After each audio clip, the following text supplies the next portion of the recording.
Right now, I'm very happy to introduce Tony Janetos. He emphasizes the need to understand the scientific, economic, and policy linkages for issues related to global change. Please welcome Tony Janetos.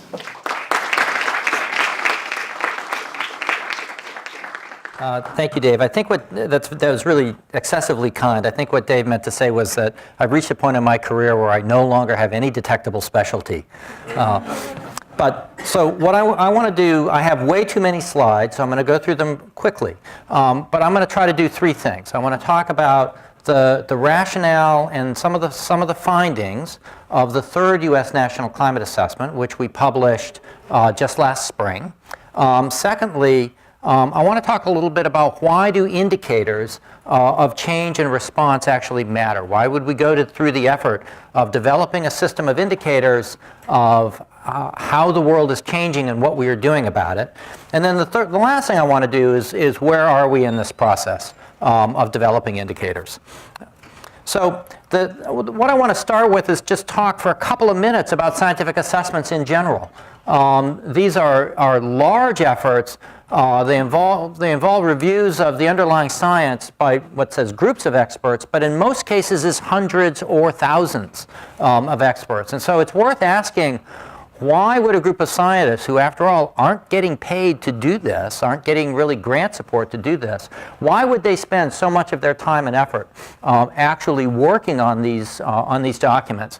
And I think that the answer to that is more than simply coming to consensus on the state of knowledge, although that's certainly part of it, but it's coming to consensus on the state of knowledge about scientific issues that are particularly relevant to important public decisions and important public policy issues. These assessments tend to be commissioned or overseen specifically by policy audiences, most often by governments or parts of governments.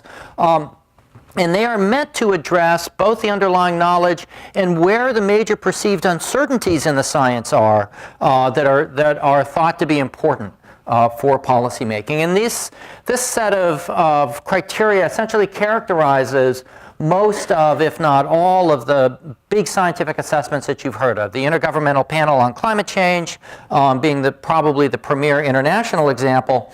But in the U.S., we've done this for climate change issues several times. The first time, now almost 15 years ago, where we did the first U.S. National Climate Assessment, climate change impacts on the United States, potential consequences of climate variability and change, a slightly more constrained assessment on natural resources and biodiversity. In the 90s, at the very beginning of the Obama administration, an impact assessment that was really a summary, a synthesis of a lot of research from the previous 5 to 10 years. And most recently, this past spring, the third U.S. National Climate Assessment, which involved several hundred scientists and other several hundred stakeholders across the country, a wide range of sectoral investigations and regional investigations. And so, and this was published in May of this year as a government document, as it turns out. It was actually embraced by this administration and published by the Office of Science and Technology Policy. What I want to do is go through some of the highlights from this document and what we thought. I was on the advisory committee and led one of the chapters. What we thought some of the most important messages were for the American public. And one of them is this, is that climate change induced by human activities and affected by human activities is not simply an issue about which your children or potential grandchildren ought to be worried. Things are happening now. This is an issue where we're clearly seeing the evidence of the changes in the physical climate system, but as importantly, or perhaps more importantly, for many of us, we are seeing consequences of those changes in today's world. And in fact, We're already seeing the effects of increases in some types of extreme weather, particularly though in sea level rise and its associated effects. But there's hardly a sector, at least in the natural resources part of the economy, that hasn't seen some sort of effect. We've seen persistent effects in the water sector, in health issues, in agriculture, and in the energy sector at a minimum. The second part of this message, though, is not simply what do we understand about the science and what do we understand about the timing of these consequences, but what can we actually begin to do? And so the assessment, the national assessment goes on to talk specifically about adaptation and mitigation options and what we actually know about these strategies. I'll go through in just slightly more detail, and I'll start with the physical climate system. There are numerous independent lines of evidence that warming has actually occurred. It's clear that you don't get the same response everywhere around the globe or even around the country. But if you look globally, it's pretty clear what's happened. This is roughly the beginning of the major part of the Industrial Revolution. This is what we've done to CO2 concentrations in the atmosphere. If you've taken courses on biogeochemistry, you will already know that there's no scientific debate about what's happened with CO2 and where that extra CO2 has been coming from. This is a graph of global annual average temperatures. This is actually anomalies from the long-term average. This pattern is really pretty clear. If you look at it by decade, the pattern is really quite similar. I'm going to show you in a few minutes why I chose a decadal average. But since the 1980s, every decade has been warmer than the decade preceding. So this is actually the path we're on with respect to the physical climate system, and there are all kinds of markers related to this. A really quite dramatic decline in Arctic sea ice extent. It turns out also in Arctic sea ice thickness. You can't see that from overhead, of course. If you look at the grounded ice sheets, this is actually data from one of NASA's gravity missions showing an actual decrease in ice mass from the grounded ice sheets. This doesn't affect sea level rise. This does. And it's also very clear that, and has been clear both in the international assessments as well as in the US assessments, that it's really our activities are the primary cause of much of this recent variability. If you look, for example, at carbon emissions, this is what the picture looks like from the middle of the 19th century. Now these are fossil fuel emissions only. This doesn't include land use change. From the middle of the 19th century, basically till today, and especially after World War II, as you see this incredibly rapid rise in CO2 emissions from fossil fuel combustion. Some of this is offset. This is a picture from data from North America. And so some of this is offset. This is our North America CO2 contribution. And there are offsets from forest land, cropland, and crops. It turns out, for example, that the US actually has more forests today than it had in 1960. And so there's carbon that's captured as a result of those processes. About 17%. Over the last decade of our fossil fuel emissions have been offset, and that percentage will almost certainly fall. Wouldn't the ocean be a sink?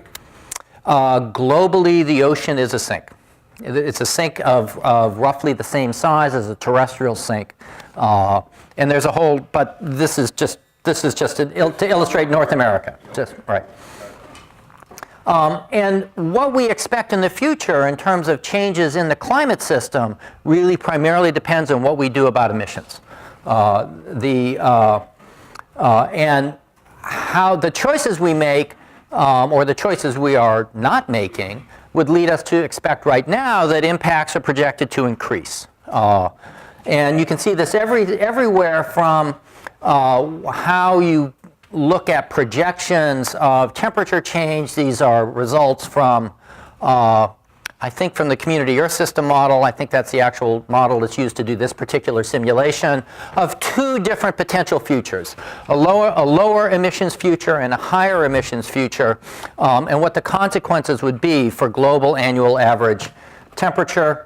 You can do the same exercise for looking at sea level rise. This figure actually goes from proxy records back through tide gauge data into the more recent period where we actually have satellite measurements, altimetry measurements, and gives you a sense also of what some of the uncertainties are.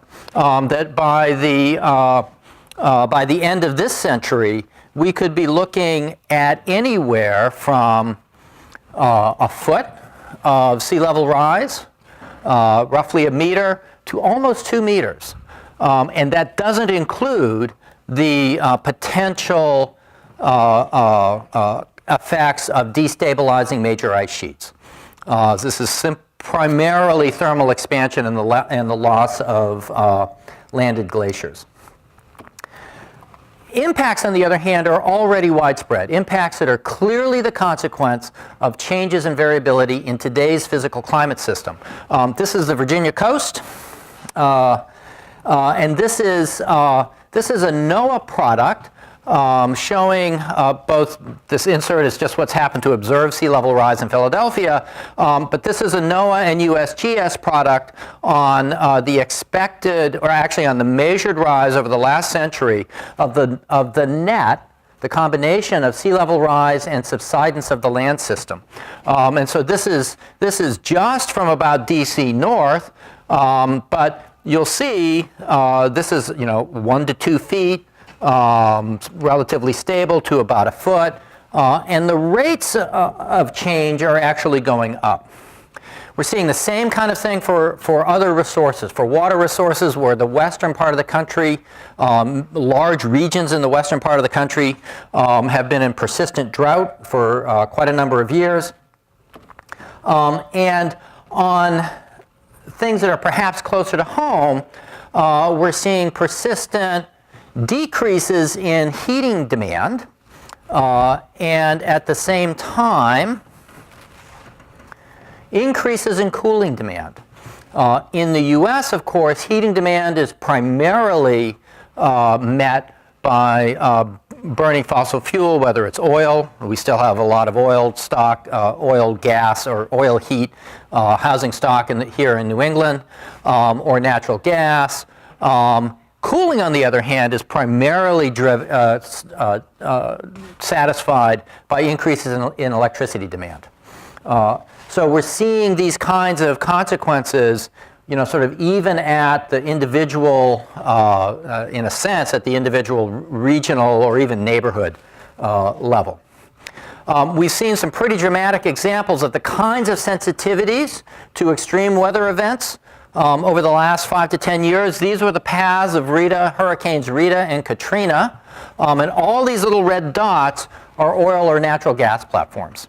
So when Katrina went through, for example, and not only whacked all of these platforms out in the Gulf, but actually took the major hub of service out of service, actually created a hiatus in the supply of natural gas, both from production from the Caribbean, but also imports, and led to price spikes for several months. In a regional study of vulnerability of the transportation system in the Gulf, we've actually, I was on the advisory committee for this, we actually had very detailed elevation data all through the Gulf, basically from Houston to Mobile, and we were able to then overlay that with the precise elevations of the transportation networks, of the state highways, the federal highway, the interstate highways, and all the railways. This was a really interesting story to talk to the city planners and transportation planners about, because even this study was begun before Katrina came through. Katrina interrupted the study. It was finished after Katrina came through. The storm surge for Katrina is roughly this blue area, to a pretty good approximation. And again, NOAA and USGS have done a whole series of both quantitative and qualitative exercises on vulnerability to sea level rise. This is a qualitative exercise, but it emphasizes where some of the big vulnerabilities are simply from the physical characteristics of subsidence and sea level rise, not taking into account what the built environment actually looks like. The last thing we talked about in the U.S. assessment was response strategies. There really are, the President's Science Advisor, John Holdren, likes to say that there are three things you can do. You can reduce greenhouse gas emissions, you can adapt, or you can suffer. They're not mutually exclusive. And so what we decided we would try to do is to take a look at what kinds of strategies and policies are already in place for mitigation, and we have a long section delineating what some of the state policies are, regional policies are, sectoral policies like fuel efficiencies in automobiles and light trucks, and some sense as to whether or not they're being effective, although it turns out that's really hard to do because very few at the federal level, very few of these regulations or policies were put in place specifically to deal with climate change. They're mostly put in place for other reasons. And so if you go to that literature and try to back out what's been the savings in greenhouse gases, you run into a very serious analytical problem of different baselines, different assumptions about economic growth, different assumptions about what will happen in the transportation sector. And so there's still it's still very difficult to tease out what this complicated network of state, local, regional, federal policies has actually resulted in. And on adaptation, I'll come back to this in a little while, but on adaptation, we have a different sort of problem. There are adaptation plans all around the landscape. There are probably a dozen plans in big cities around the country. There are another dozen or 20 or so in small cities. There are hundreds of adaptation plans in the university sector or in the private sector. And now every federal agency is required to take climate adaptation into account in their operational plans. They're required to do that by executive order. So there is an abundance of planning. But most of these plans are new. We don't know what they cost. We don't know how effective the actions are or are projected to be. And so we have an interesting sort of embarrassment of riches on one side and a paucity of actual data for analysis on effectiveness on the other side. So how can we do better? In the U.S. Global Change Research Program, the interagency scientific research program that sponsors climate change and global change related research in the U.S., you have 13 agencies trying to coordinate their activities. They are mandated by law to do a national assessment every 4 years. So in roughly 4 years' time, give or take, there will be a fourth U.S. national assessment. Well, in the first three, we've essentially gone back to square one every time. And so there has to be a better way to approach this, and not simply from a procedural standpoint, but to take into account the fact that the big questions that we're trying to address are changing. You could argue that in the late 80s and early 90s, what we're really wondering about was, is this really happening? Is there really something going on here? Is there a human fingerprint on it? Is there really a phenomenon here worth understanding? we've gotten to the point, or we were at the point, I would say about a decade ago, where we were really trying to address, is this an issue that's really important to do something about? So we're no longer really discussing or assessing whether or not the phenomenon was real, but addressing a slightly more sophisticated question about, well, what are we going to do about it? It's real. We're doing it. What are we going to do about it? And where we're going to migrate to is, are we doing better? Are we actually better prepared, more resilient than we were before? Well, you can't do that if you go back to square one each time. None of this works without a baseline, without a baseline that you can actually point to and some way of measuring progress. So in the physical sciences, this is really very straightforward. This is why you have long-term monitoring programs.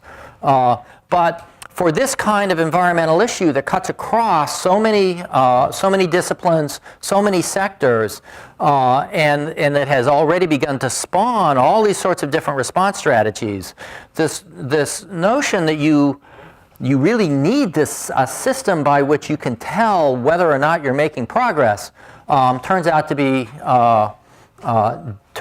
difficult to do and difficult to get people to implement. And here's why. If you look decade by decade, depending on how you decide to look at the data, nothing so much is changing. But for this issue, you've got to look over the long term. And so you have to have a baseline in place that is long enough, or that becomes long enough that it actually starts to matter. And you have to deal with the fact that we're in a very complicated, I've stolen this one from The Onion, that the primary scientific literature. You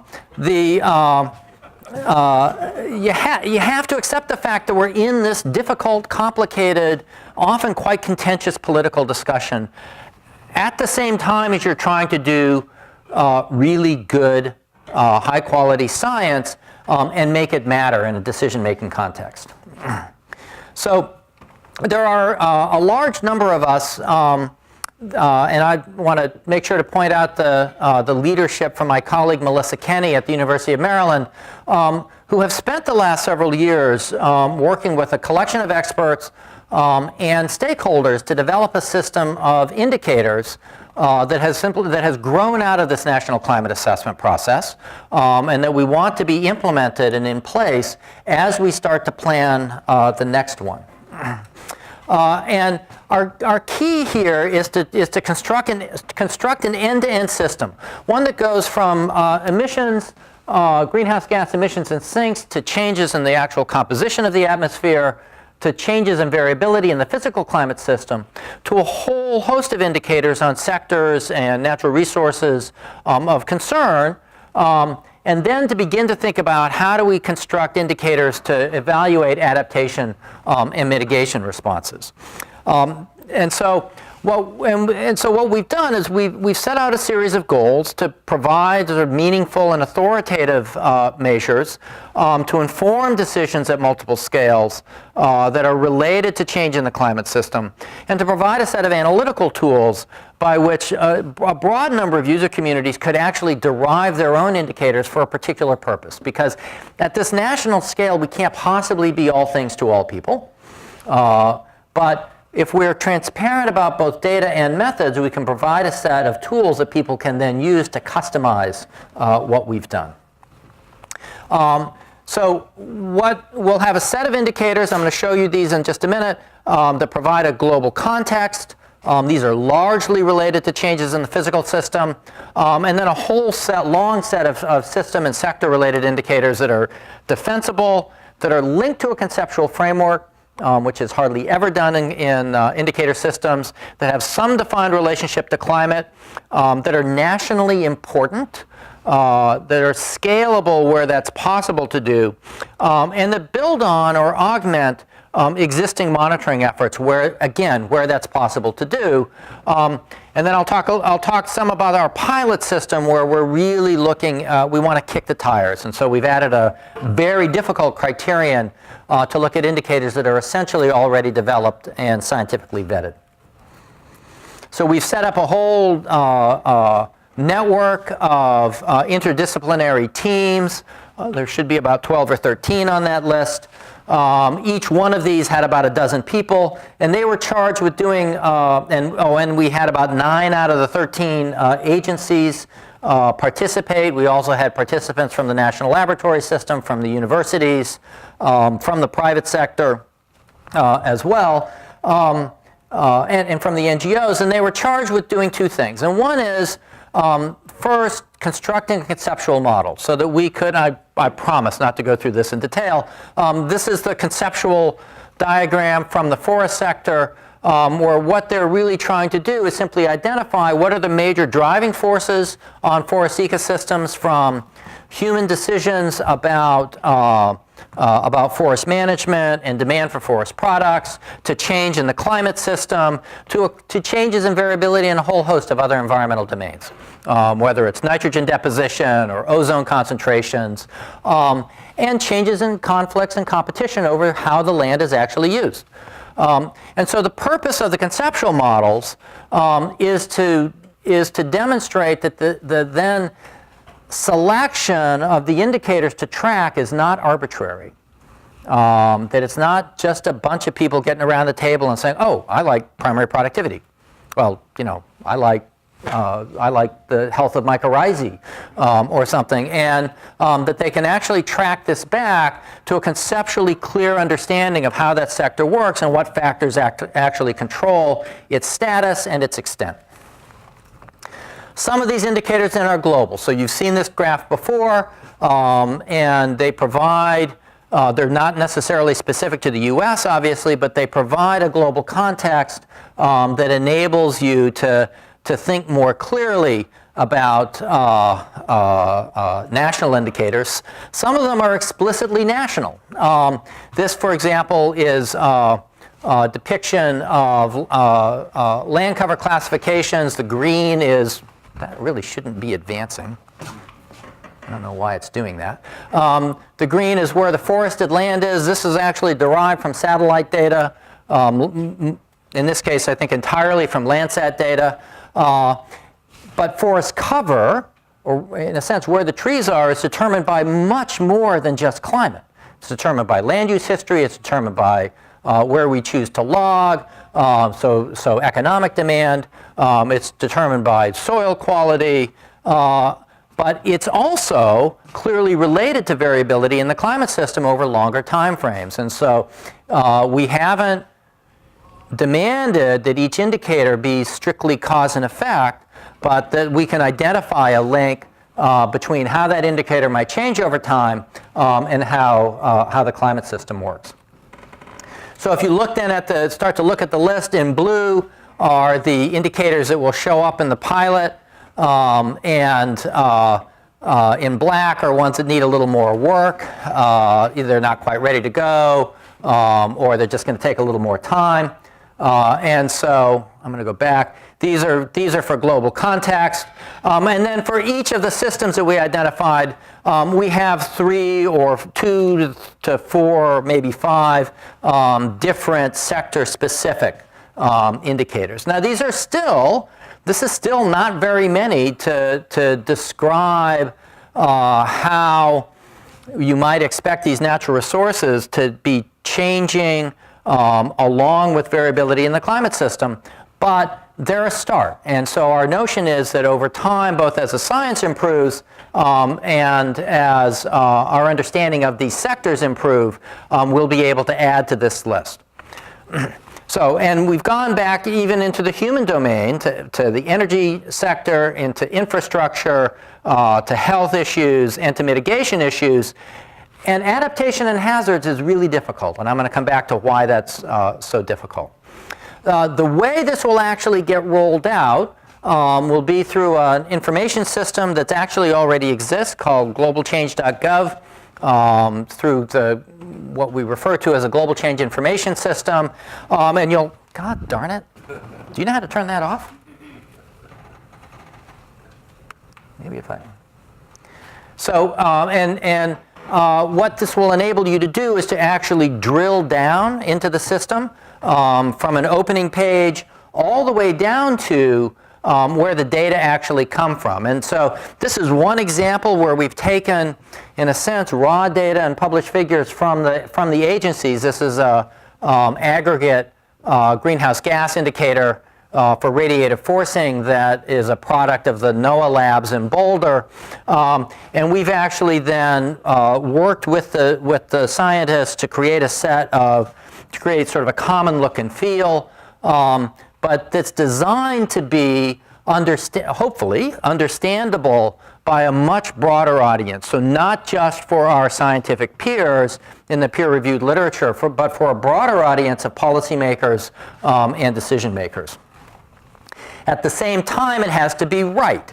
It has to be correct. And so we'll provide access to the, not only to the figures and to a short summary discussion, but if you drill down into the system, you'll actually get to a point where there's a much more complete text and description of what the indicator is, how it's been used, where the data are, and how you can access the data.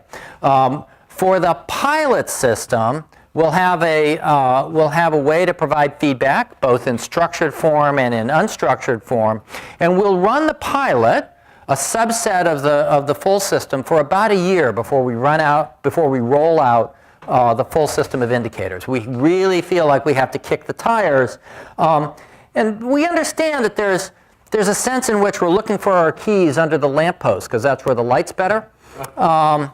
But we need a way to evaluate how well the system works as a communications tool, and not simply as a scientific tool.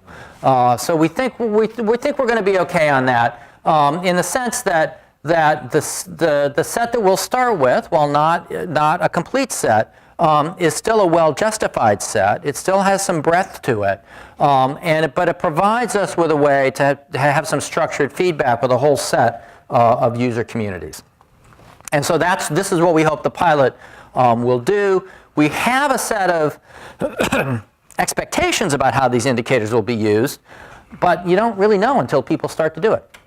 And the only way you can really find out is to track it and to query people about how they're using individual indicators or how they're using combinations of indicators. So let me finish with this story about why is adaptation so hard? Why is it so difficult to construct a set of indicators for adaptation and preparedness? There's lots of things going on. This is just a sample of basically covers of reports for these I think are all at the city or county level, from Kings County in Seattle to Chicago, closer to home. Boston has actually now just finished the third revision of their climate action plan. There's a whole quite interesting section on preparedness. Across the river in Cambridge, they're doing a similar thing, where they've run a whole set of sort of community-wide processes to talk about adaptation. And if you look across the country, you can count up the number of places that have adaptation plans at one level or another. It's interesting that the coastal regions seem to have more of these. Maybe that's not so mysterious. And some parts of the country that have seen historic droughts, also perhaps not so mysterious. And as I said before, there are now federal sustainability plans that by executive order include preparedness for climate change for every operational agency. They're now required to do this. But there's still plans more than actions, and while there's a lot of academic knowledge about resilience and the costs of adaptation, that's not yet penetrated public and private institutions to the extent that we can actually find replicable, consistent sets of measurements that we could track over long periods of time. And for adaptation, there is the challenge, for those of you interested in policy, of developing what we call a counterfactual. That is, what would happen had you not adapted? It's a critical question. It's not something you will ever observe directly. And so how you construct that counterfactual is a really challenging modeling question, but it's necessary to understand how effective adaptation actions are really going to be. So where are we headed? Future assessments clearly need to evaluate progress on responses to climate change, as difficult as that is. At the same time, they need to keep track of where the scientific consensus is moving. We do need to combat misinformation. Right? This is a real serious issue in this particular policy issue. And ultimately, you want to be useful as well as interesting. I would suggest that this end-to-end system of indicators really ought to make future assessments of progress easier. That if we are now successful at being inclusive in its development and having salience for both scientific communities and decision-making communities, that will have a strong conceptual grounding, and that is not just a conceptual understanding of the underlying science, but a good grounding on the understanding of the actual decisions that need to be made or that are under discussion, so that we can illuminate those decisions from the underlying science without necessarily taking sides in what the decision will end up being, but identifying what the underlying knowledge base is and our understanding of the relationships. The last thing I will leave you with is how important in this issue it is to keep your eye on the ball. So for those of you whose glasses aren't quite good enough, so this sign has sharp edges. Do not touch the edges of this sign. Also, the bridge is out. Thank you. Thank you very much.